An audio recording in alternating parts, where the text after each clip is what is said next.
Okay. It's not possible 7-1. It's not possible 5-1. This is the World Cup. So look, I have to be honest and say that some of the matches, after 10 minutes, I switch off. I don't like the feeling of. For me, World Cup is the top of the tops. Okay, yeah. I know that socially means a lot.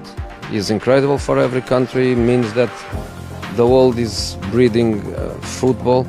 But one thing is the social side of it, and the other one is the pure sport of it. Yeah. Okay. It's not possible 7-1. It's not possible 5-1.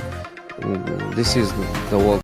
I think I'm going to start watching properly in the later stages. The knockout, because now Brazil-Morocco was a great Good game. Yeah. Was a great game. Part of that, I had some nice dinners and some nice sleeps, and I didn't stay awake 3 a.m. No chance. I will. Okay. But not now. Let's talk.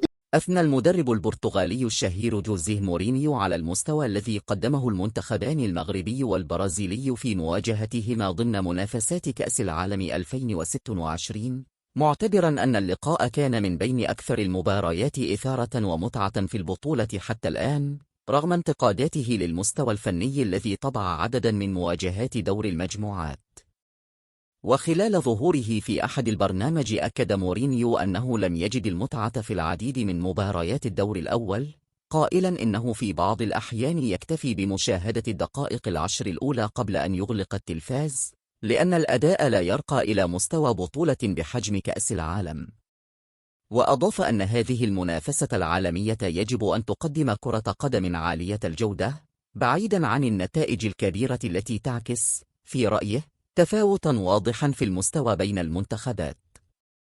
وأشار المدرب البرتغالي إلى أنه ينتظر انطلاق الأدوار الإقصائية بشغف، معتبرا أنها ستكون أكثر تنافسية وإثارة، وقال: أعتقد أنني سأتابع البطولة بشكل أكبر مع بداية مباريات خروج المغلوب، لأن المستوى سيرتفع وستصبح المواجهات أكثر قوة وتشويقا.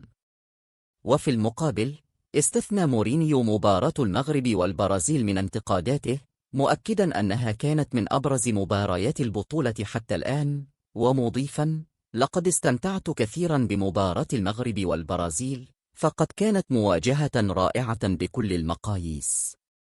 من جهته، يواصل المنتخب المغربي تحضيراته لمواجهة نظيره الهولندي المقررة يوم الثلاثاء المقبل ضمن منافسات دور 32 من كأس العالم 2026 بمدينة مونتيري، بعدما أنهى دور المجموعات في المركز الثاني إثر تعادله مع البرازيل وفوزه على كل من اسكتلندا وهايتي.